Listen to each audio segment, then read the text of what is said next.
So welcome everybody to Tuesdays with Team Counterfactual, everybody's favourite seminar series. Um, I'm Julia Jones, Professor of Conservation Science at Bangor University in the UK, and I co-host this series with Alan Blackman, the Principal Economist from the Inter-America Development Bank, who's here on this call as well.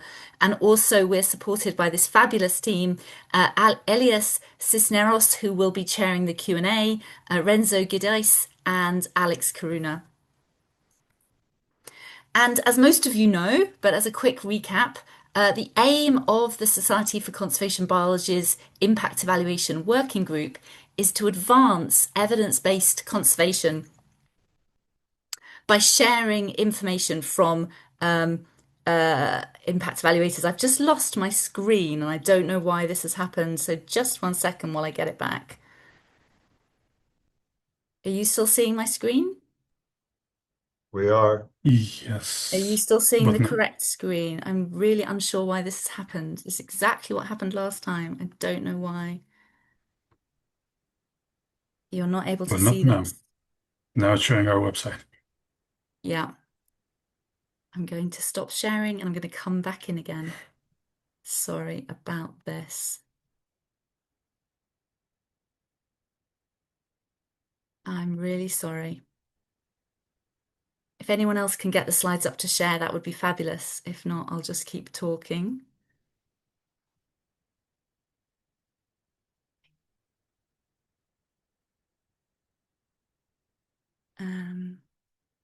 I really don't know what happened there and I don't know how to get back to it. Right, I'm going to keep talking anyway while someone else gets the slides up to share. So, because the most important bit is to get on to introduce our speaker.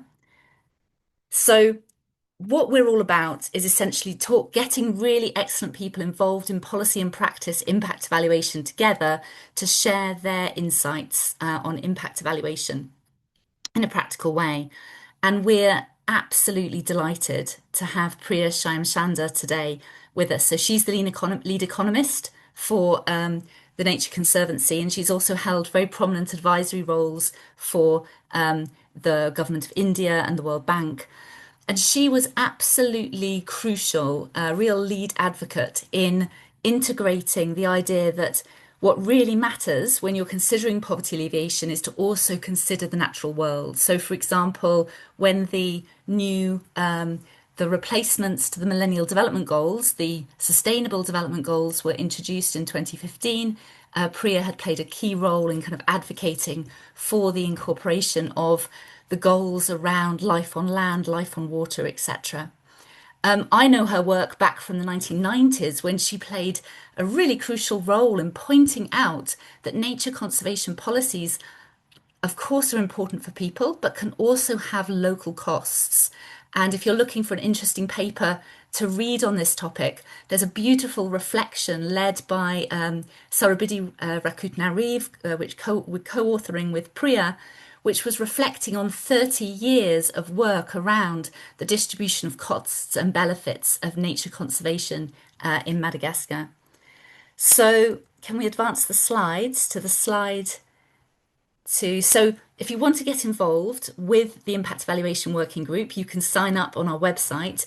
Do show us the slide, the front page of the website, Alex, because that's where you need to go to see all of our previous fabulous webinars. They're all archived, videos going back 3 years. So do go there to catch up. Next slide, please. We're also looking for a volunteer. The Impact Evaluation Working Group is doing some really interesting and diverse work. And one of the things they're doing is they're launching a new blog. And if you'd like to help with that, please do volunteer. Go ahead for the next slide. So this is over to Priya. So the title of her talk today is Learning and Evaluation in the Practice of Conservation Agroforestry in India. And one of her colleagues from that work, Chajan Singh, is also with her today and will be involved in answering the questions. So Priya, over to you. Thank you, Julia. Can I share screen? So, okay, let's see. Share.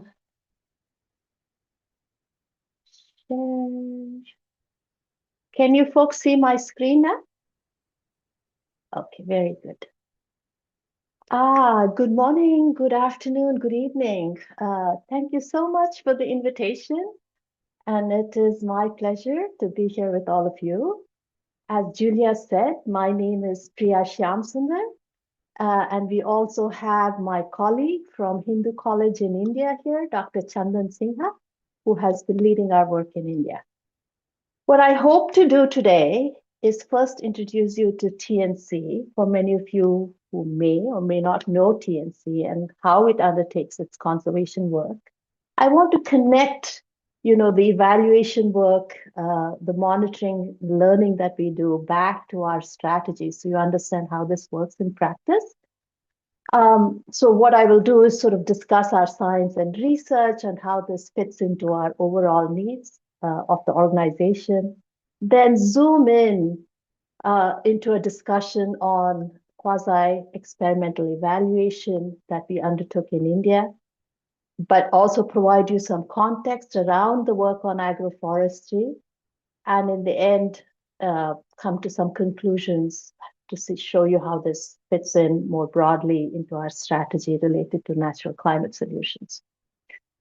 So again, let's get going. Bear with me for a few slides when I talk to you about TNC and our work, but I think it's important to contextualize it. So for those of you who don't know us, TNC is a large global environmental NGO. We've been around for 75 years.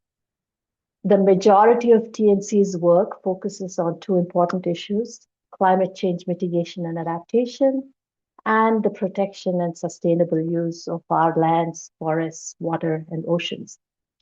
Again, I know you are a Society for Conservation Biology. This is our core work, biodiversity conservation.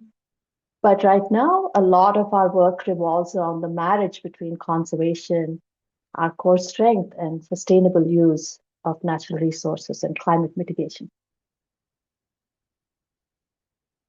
So the Conservancy works in approximately 80 countries around the world. In Africa, we partner with community conservancies to protect iconic wildlife and to strengthen local landscapes and livelihoods.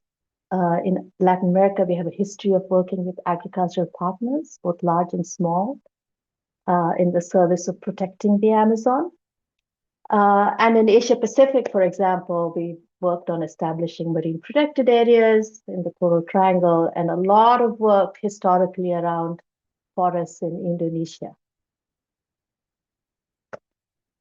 To meet our conservation goals, again, bear with me, but I think this is useful to understand.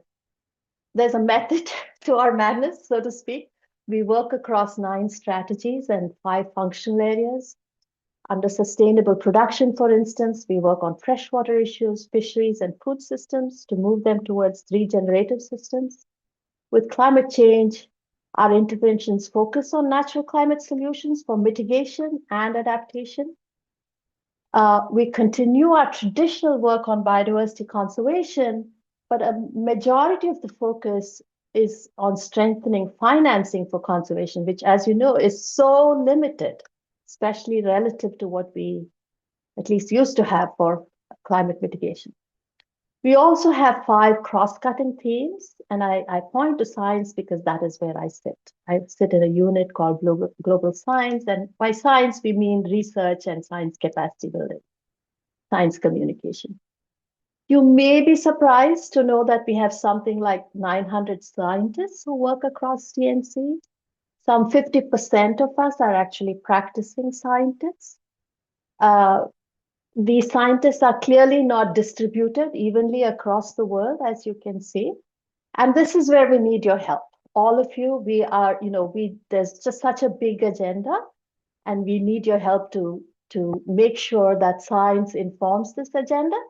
And we do not have the capacity within ourselves to do the heavy lifting. So we are looking for partners always. You should just simply be totally aware of it and internalize this fact. So what do our scientists do?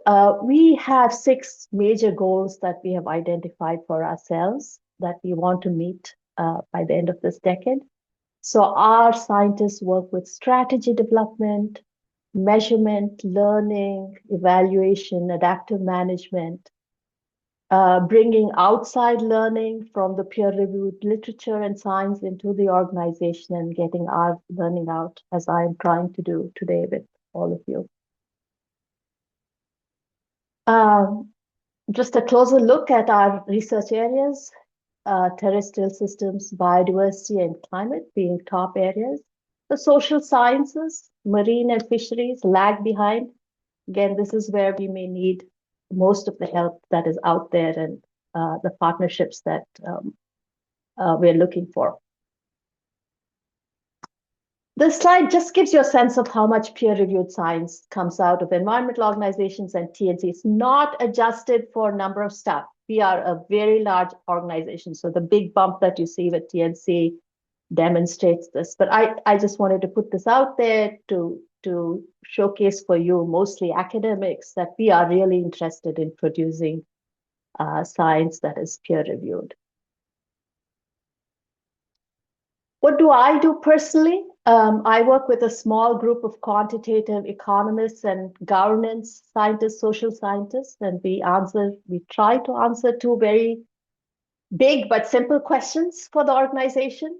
How do environmental changes and interventions, including those that TNC undertakes, affect people?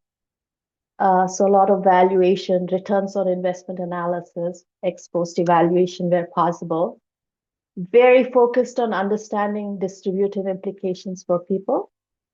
And then the next question is, how do we motivate people to undertake conservation-related actions? So trying to understand preferences and behaviors, examining underlying drivers, policies, institutions, informal rules. These are all of interest to us. And now I will pivot to the topic of the day, agroforestry. Why are we interested in agroforestry? This is because we see this as a natural climate solution pathway. An important component of our global climate strategy is to advance natural climate solutions. Based on research, we understand that well-implemented natural climate solutions can deliver about 1/3 of the climate mitigation needed this decade, alongside, of course, rapid reductions in fossil fuel emissions. So we see this as an important marriage that needs to happen between climate mitigation and biodiversity conservation, and that is through these natural climate solutions. At TNC, we work on all three aspects of natural climate solutions. So protection, improved management, and restoration. Under improved management, we seek to engage with agroforestry. And this takes us to our work in India. So in India, agroforestry is seen to have three purposes. A, meeting a goal of diversifying and doubling farm incomes. This is Prime Minister Modi has called for doubling farmer incomes, and this is seen as one way to do so. India has committed to all kinds of land restoration and climate mitigation goals through natural climate solutions. So a second purpose is carbon removal, climate and land restoration, meeting these goals. And a third aspect is reducing dependence for wood imports and meeting this growing demand for wood in India. And this is also something, they're always trying to sort of save their hard currency. And the question has been asked, why is India using its hard currencies to import wood? Recognizing, of course, that you can't do away with imports entirely, but that's another reason. The question then becomes, can agroforestry deliver at least on some of these goals? And how can it do so? That was sort of the overarching question that TNC is asking for itself. So the evaluation is just a minor part of it. That's the big question. So in addressing whether we can unlock the potential for agroforestry in India, of course, it's going to take more than TNC. So our own work in India has brought together multiple teams two chapters in India, TNCC and NCIS, and our own science team, and then our very important partners at Hindu College in India and Duke University. So why do we think agroforestry has potential in India? India is the fifth or perhaps fourth largest economy in the world, and it's growing. GDP last year was projected at 6.6% growth. In contrast, the UK government, for instance, had a 1.3% GDP growth projection. I don't know what the actual value was. So a growing economy needs a lot of wood. Think floors, think hotels, think construction, think furniture, etc., etc. So demand for wood is projected to rise steadily over the decade. Domestic supply is, trees take a long time to grow, is not catching up with this growth in demand. Supply constraints from forest plantations imply increasing reliance on what India calls trees outside forests. So some 17% of India's wood is sourced from imports. The rest is domestically produced. So the majority is domestically produced. The majority of all the domestic wood production in India comes from trees outside forests. These are trees from woodlocks, block plantations, road plantations, canals, bunds, etc., homesteads, etc. So farms and non-forest lands are critical to meeting future wood demand in India. Farmers have long grown trees with crops in India, so this is not new, but clearly they have a very big role in scaling agroforestry. But scaling is as much a market and policy challenge. It's not just a biophysical challenge. So that's critical. So policy attention has certainly focused on farm-based tree systems. India is one of the few countries, as I understand it, with a national agroforestry policy. But this is primarily implemented at the subnational level. This reflects how India's constitution is written up. States have authority over land use, agriculture, and forest management. So you can have a national policy, but it all happens at the state level. So an important way the agroforestry policy was operationalized previously was through a national program called SMAF that subsidized agroforestry development across the countries in varied states through all kinds of conditional subsidies, nursery development, etc. In the state of Madhya Pradesh, central India, where we worked, SMAF was complemented by various other government programs as well. So governments around the world, including in India, have responded to rising land degradation and deforestation with tree growing programs. You all know this. But such large-scale NCS, natural climate solutions, are also controversial due to risks related to poor design, social and ecological trade-offs, limited contextual understanding, and so on, and impacts, right? The evidence on the effectiveness of these programs at scale remains somewhat limited and mixed. So our study was motivated by this evidence gap. We asked whether government support changes farmer behavior and what drives tree planting when such support is absent. Okay, we asked both those questions. We were also motivated in answering this question, not just because there's an evidence gap out there in the world. That's a good thing that we try to answer, but also because these are real answers required for pushing agroforestry forward in India. So we focus in this work on commercial trees. Those are trees that yield marketable products such as fruits and timber, but they also may be used for subsistence. Because why do we do this? Because they're a key target of various government agroforestry support programs in India, and expanding tree planting at scale is going to require harnessing markets and private finance. I can't imagine doing anything at scale without doing that. So to assess whether government support translates into expanded tree growing by farmers, we examined farm level evidence from the state of Madhya Pradesh. Madhya Pradesh is one of India's largest states. It is predominantly rural. It is a major producer of commercial timber, including teak, which is a high value tree product. And state level regulations play a critical role in shaping tree planting, harvest, and sale decisions on the farm.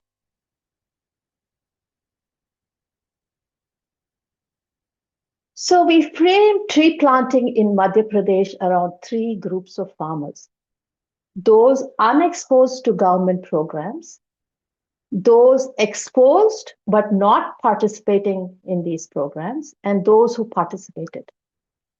About 10% of farmers in our sample data set received some form of support from governments, from various government programs, while 16% were exposed but did not participate, meaning they knew about the programs and the subsidies or marketing support or technical assistance that they offered, but they did not look them up, take them up. Together, exposed farmers made roughly a quarter of the sample, with the remaining 3/4 being unexposed.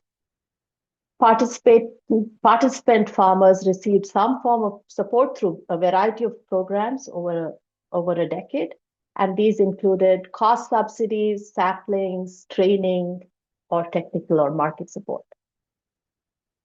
Across these three groups, tree growing decisions are shaped by a common set of 38 covariates that we included in our analysis, including agroclimatic and ecoregional conditions, access to markets and government facilities, and household characteristics such as landholding size, education, caste, etc.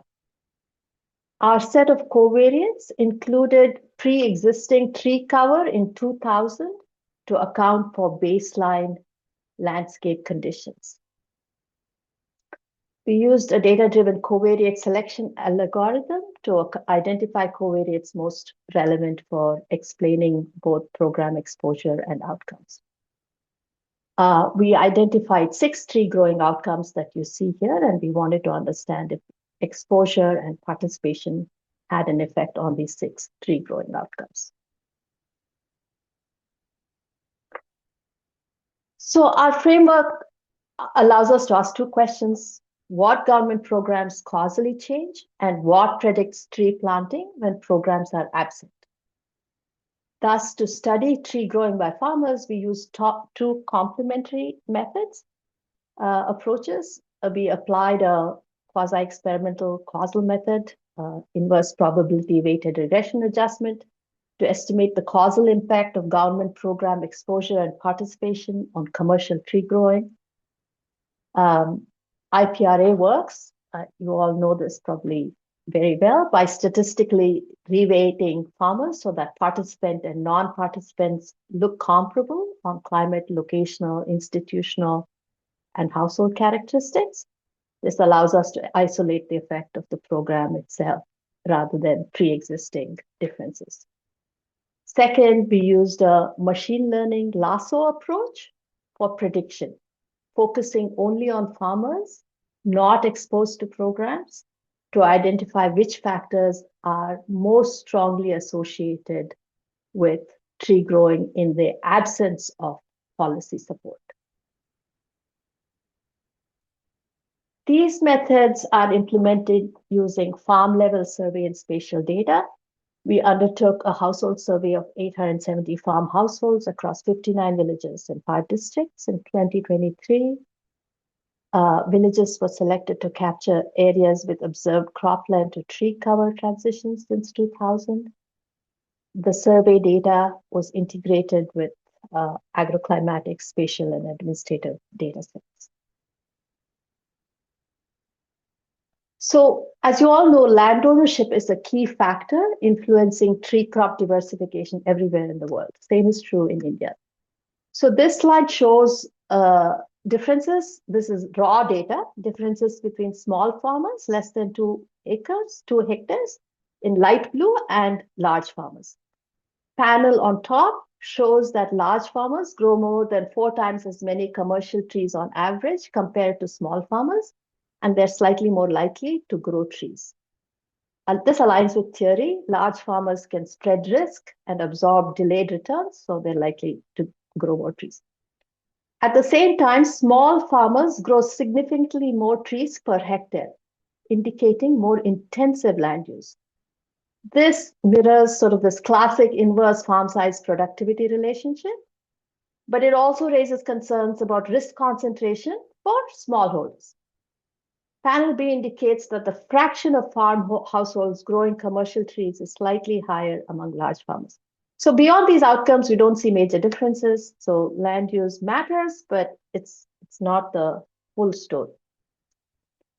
This figure again is raw data based. It compares outcomes across exposed farmers, unexposed farmers, and non-participants. I'm sorry, exposed non-participants and participants using raw data. Panel A compares median values. There are no meaningful differences between unexposed farmers who had nothing to do with government programs, didn't know anything about them, and exposed non-participants. In contrast, participants grew many more trees at higher density and were more likely to grow commercial trees. Panel B also shows that participants also grow a higher share of timber trees and a lower share of fruit trees. These are not causal results, but they strongly suggest that participation associated with government programs contributed to some changes in behavior. So they set the stage, basically, for the next slide. So this slide presents our causal ATTs, estimates of government agroforestry support using the IPWRA approach.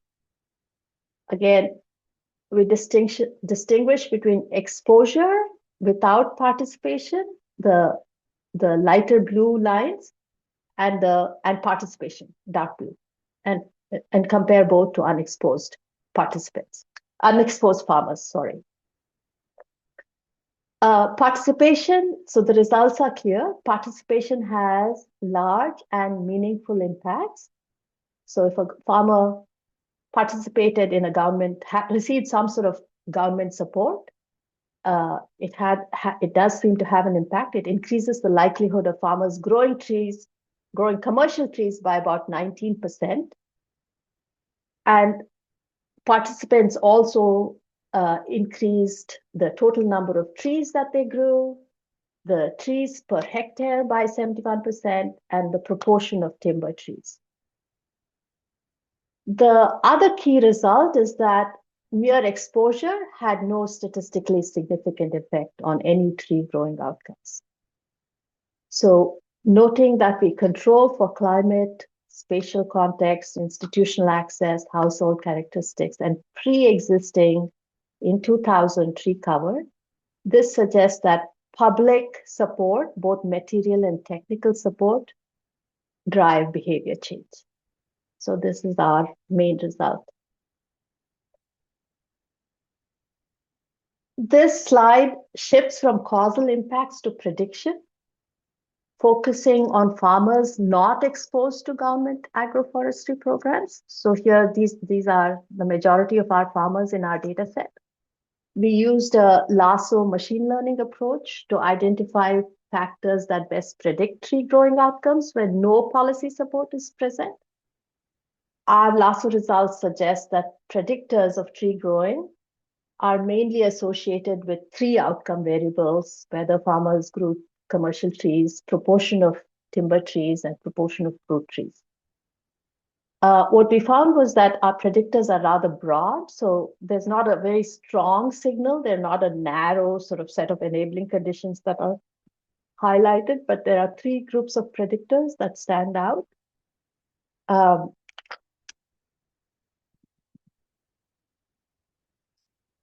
Agroclimatic and regional characteristics seem to drive tree growing in the absence of any sort of public support. This is what you would expect, depending on weather, etc. Access to markets and government facilities. So distance to nurseries, access to farmer science centers. There's something called Krishi Vigyan Kendras in India, KVKs, that provide extension support. Access to these seem to matter. And household characteristics. Interestingly, landholding size, and if households belong to what is considered a general caste, sort of the majority caste, they were more likely to grow trees in the absence of any support. These are associational, not causal, but they highlight perhaps where targeting or future interventions might be effective when formal programs are absent, and there's no public money because there's very little public money for these kinds of things. Okay, so just taking a deep breath here. What are our implications for designing natural climate solutions in the form of agroforestry? What do we take away from all of this? First, public support can play a catalytic role. So government programs, and we looked at 4 programs that were available during this time, increase both the likelihood and intensity of commercial tree growing, particularly for timber species, suggesting that well-designed public investments can crowd in private effort, right? Second, participation matters, at least in the case of India. Impacts are associated with active participation and not exposure or awareness raising. This highlights the limit of sort of low-touch NCS interventions, at least in India. We also looked at the correlates of program exposure and participation. So this is not causal. These are just correlations. And what we found was that exposure and participation are correlated with landholding size and spatial access. So suggesting that agroforestry programs were more likely to engage with better resourced farmers, sort of larger landholders, and better connected farmers, highlighting the need for improved outreach. Caste was not strongly correlated, so that was an interesting thing for us to just find out. Fourth, of course, context matters. Even without programs, many farmers in India grow trees all the time, but varied agroclimatic, spatial, and household conditions seem to drive this kind of behavior, reinforcing that NCS outcomes are context dependent and unlikely to scale uniformly across landscapes. So you sort of need a holistic approach. So what do we do with all of this? Because we are an NGO, our work doesn't stop with research. We are trying to build partnerships. We are trying to participate in coalitions, engaging with major partners like C4 ICRAF, and getting feedback from various experts so we can move sort of the agroforestry needle forward and advocate for public support.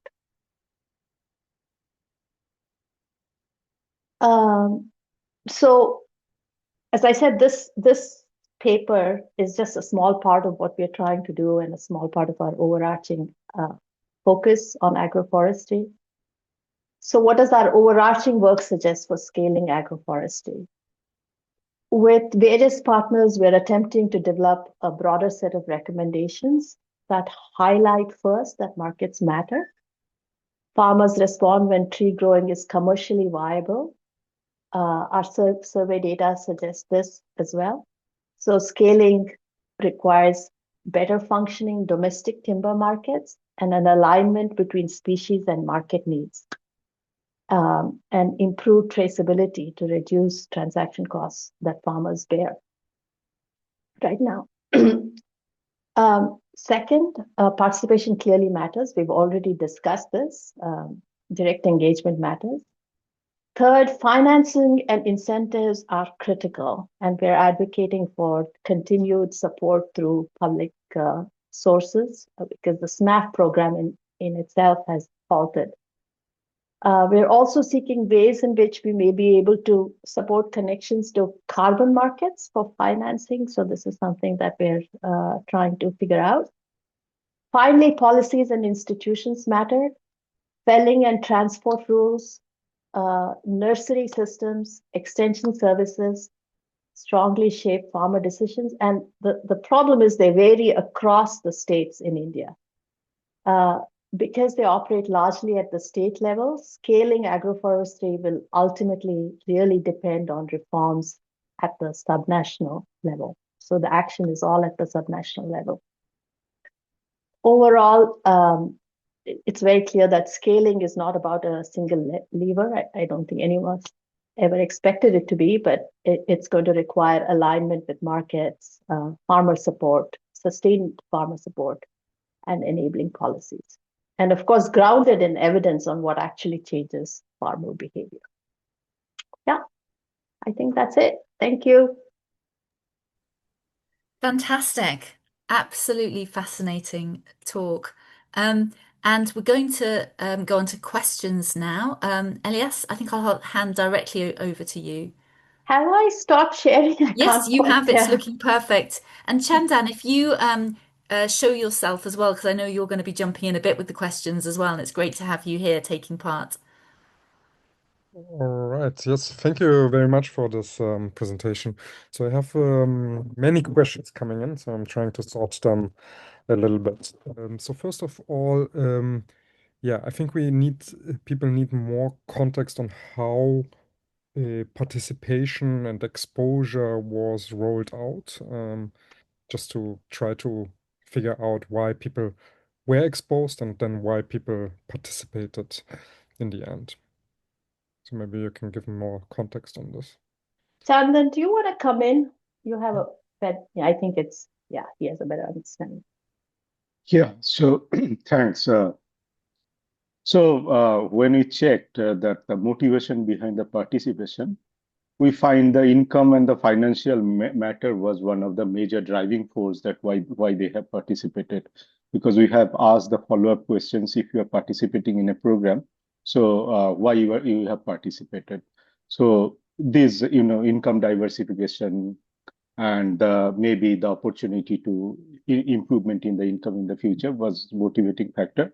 But when it comes to non-participant who are exposed but didn't participate, it turned out to be the partial knowledge. They are exposed, but they perhaps they are not well exposed. So their knowledge was partial. That turned out to be the most important predictor. Along with that, they are simply not interested, and also lack of time. So these are three main reasons why the exposed but they didn't participate. So I'll only sorry. add, Elias, that we were looking at multiple programs that had been rolled out over a period of time. So the actual, did X program treat participants like this? Y program treat participants? How did they? We don't have all the institutional details on this because they were happening simultaneously across the districts where we were working. So we can't give you an exact answer on how things were rolled out. Yeah. Exactly. I think so if I understand correctly, like exposed or non-exposed is classified by this survey, right? If they know about these programs. Okay. Yes. A question, for example, I read out, is there an income risk diversification perspective where farmers who are facing crop losses due to wildlife conflict or access to irrigation behave differently in terms of planting trees? Yeah, so there's food security aspect. Also, another participant asked, yes, can you talk about any spatial factors that can potentially influence farmer choices? Yeah.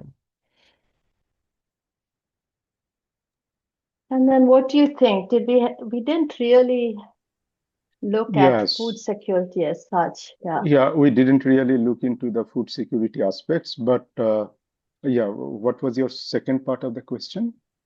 Yeah, if you think there are some spatial factors that Yeah, could lead yes, certainly to participation. some special factors are there. So when it comes to participation, actual participation in the program, we saw one specific ecoregion where the proportion of the participants are more as compared to other ecoregion, but 98% of our villages, they are exposed about the program. So in terms of exposure, the special factor is not there. More or less all of them are exposed. But when it comes to participation, we saw a particular ecoregion where the farmers are participating more as compared to other regions. Mhm, mhm. So, yeah, go ahead. Yeah, just about this food security. So the question is more about, yes, so if you, it seems that people choose to plant food trees more than timber trees, right? And that could relate, and maybe you have an insight on that, to food security, right? So this is a question that has, and Chandan, you should feel free to pipe in, has come up. What we found actually, whether the focus on timber trees has reduced interest in growing fruit trees, and you want farmers to be growing fruit trees for food security reasons and for, because farmers like to. So there is this understanding. But there was a paper that came out relatively recently that did a meta-analysis of tree planting and the human well-being outcomes from tree planting in South Asia. And we looked at the data from that paper, and it's not clear that farmers who, that the evidence where farmers are growing timber trees, at least there's no evidence that there is some implications for consumption as a result of it. There's an income effect from growing timber trees, and there might be a consumption effect related to fruit consumption, and we didn't find any evidence over there. Our own paper isn't able to say much about that, really, but we do see that maybe that's a gap. Somebody needs to look more carefully, because if farmers are maybe diversifying from fruit tree production to timber tree production, maybe there's some sort of implications related to consumption goals that farmers have, but we are not able to address that in our own analysis. Chandan, did you want to add to that? Also, to complement the Priya's point, so most of the programs are directly or indirectly implemented by the Forest Department. Even if, for instance, the SMAP, the program, the major program that is that Priya has highlighted, even though it is implemented by the Agricultural Department, but in association with the Forest Department. So when it comes to choosing or the promoting a particular species, it may be depending on the availability of the stock. So the Forest Department, so our hunch is that the Forest Department, they may promote timber species as compared to fruit species, at least the region that we have surveyed. Which is making the point that your question, the person who's asked the question is making, that is right. There is a bias towards certain species, and is it likely to have a impact on consumption?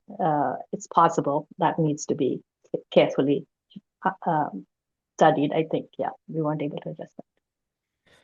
So another question from Julia is more pointing to more details around the government's program and its India's national finance priorities here, and if there are any potential for carbon markets to fund this sort of initiatives.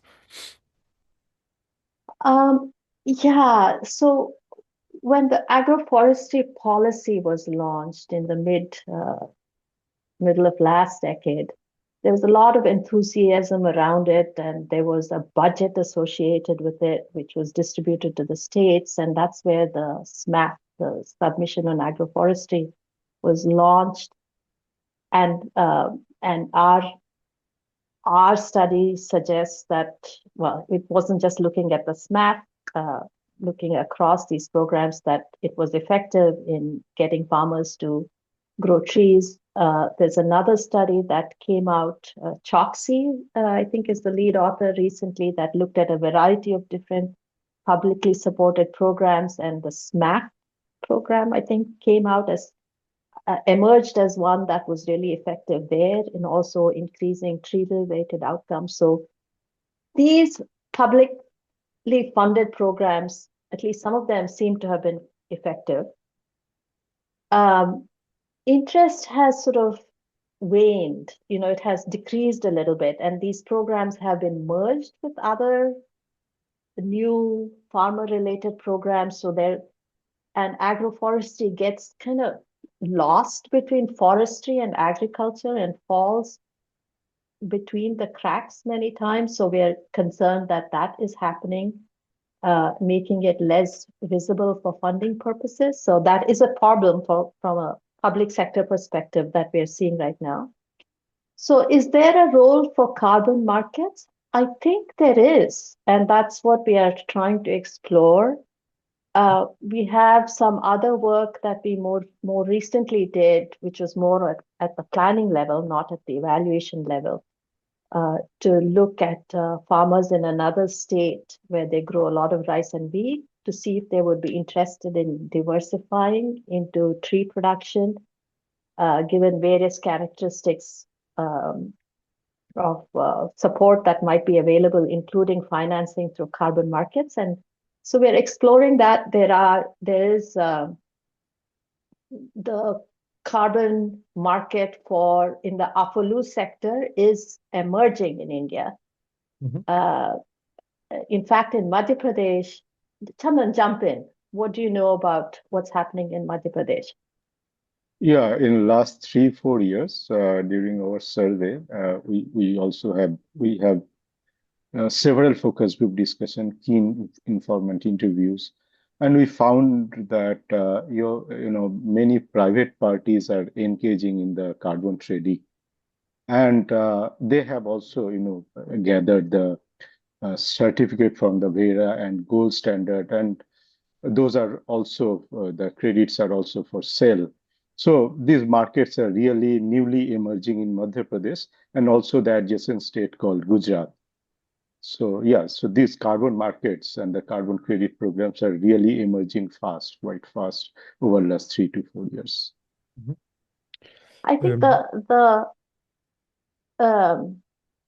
challenge is to aggregate across a ton of smallholders, because they have to deliver and they have to also ensure that farmers deliver and don't, the contracts aren't broken, and they have to do it not with large farmers, but so many small farmers. So I think that is the challenge. And one contractual system that seems to be emerging is where farmers are just paid to and provided support, just like with the SMAC program in Madhya Pradesh, to grow trees, and they can then harvest them at the end after a certain number of years.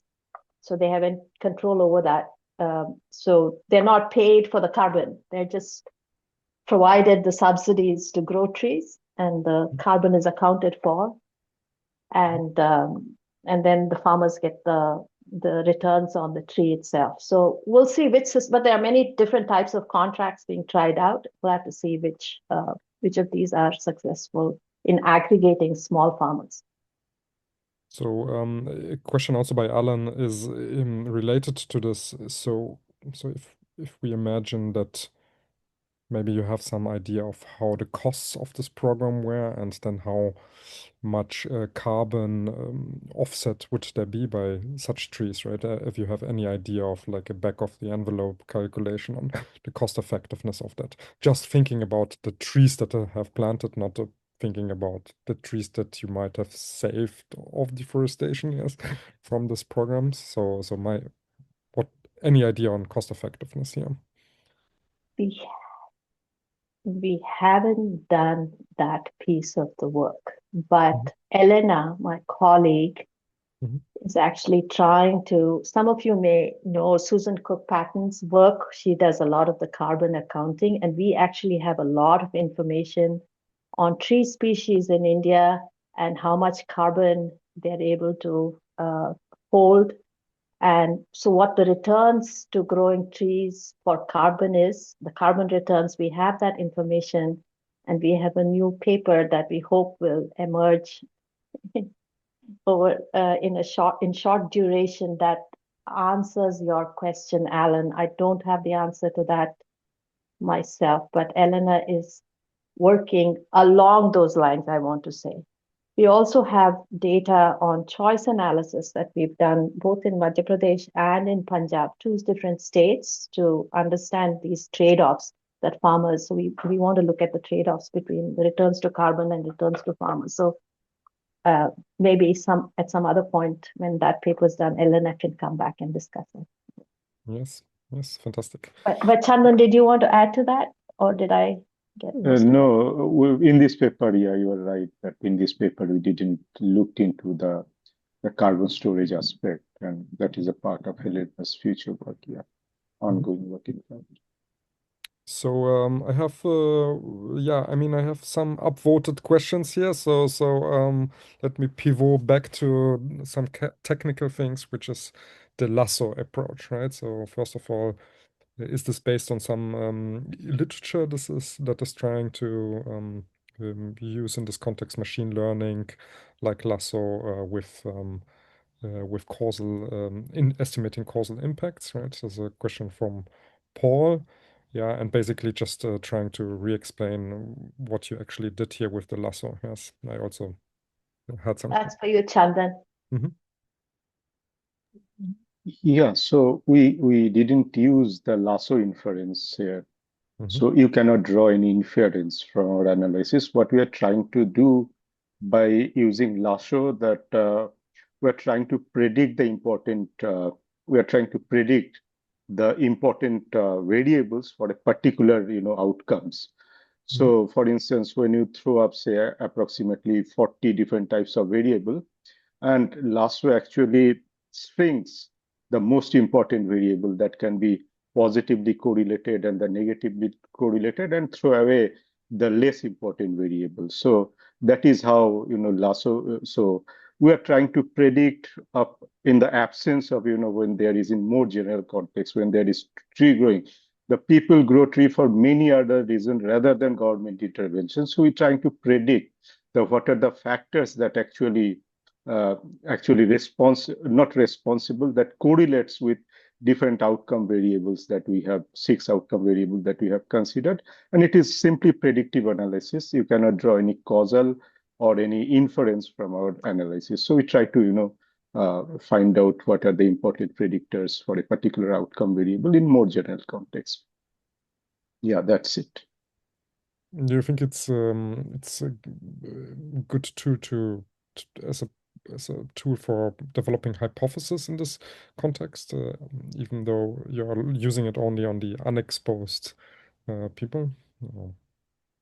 Yeah, we have used this unexposed, but you can certainly develop hypothesis if you do lasso inference. But we haven't done lasso inference, but the lasso inference can also give you, besides the coefficient, it is also going to give you the standard error. So here, in lasso prediction, it only gives you the correlation. So whether the direction of association is positive or the negative, that's it. And most importantly, the important predictors. Fantastic. So Yes. it was interesting, just in response to, to add to this response. For example, with the lasso analysis, we found that access to these KVKs, they're called Krishi Vigyan Kendras, sort of, you can think of this as science extension for farmers. Agriculture Science Center, Extension Services. Yeah. So access to these was important for tree growing, for predicting tree growing. So that's a hypothesis that we can sort of at that, just to bring that out as something that seems to be important. These facilities. So even if you don't have public support in terms of focus support for agroforestry, having farmers have access to these seems to enable tree growing. So yes, Elias, in response to your question, we can get to some level of hypotheses by looking at those factors. So Yes, just to add Priya's point, so for instance, you asked about the fruit growing. So when we saw that the fruit, there is no causal impact in our causal inference, but when it comes to the lasso, so in more general context, so most of the enablers, that is the government facilities and the markets, becomes important when it predicts the tree growing as compared to other outcomes. Yeah, so maybe in the absence of program, these enablers is working, something good in predicting the tree growing behavior. For instance, higher the distance from agricultural science center, lower is the proportion of tree growing behavior. So sorry, Yeah, thank you. fruit growing behavior. Thank you very much. I mean, there are two more questions or three more questions that I would like to pose to you, but I'm unfortunately out of time. Yes, so I hand over to Julia. Thanks so much. Yes. Thank you so much. It's obviously always a good sign of an excellent talk and really interesting research when you get this many questions. And one thing to add is this community has lots of people of all career stages, all interested in impact evaluation. So your call to sort of action and collaboration at the start was really well taken. And I think we'll promote that when we promote the video. We'll encourage people. We have about 500 people in the community who often watch these videos on catch up. So even people who weren't there now may well join and catch up. So thank you, Priya and Chadan. And I just want to highlight next month's Tuesdays with Team Counterfactual. It's going to be happening an hour earlier than usual because of time differences. And we've got Maria Alejandra Velez from the Universidad de los Andes in Colombia. And I think that's going to be a really excellent one. So look forward to seeing all of you there next month. That will be hosted by Alan Blackman.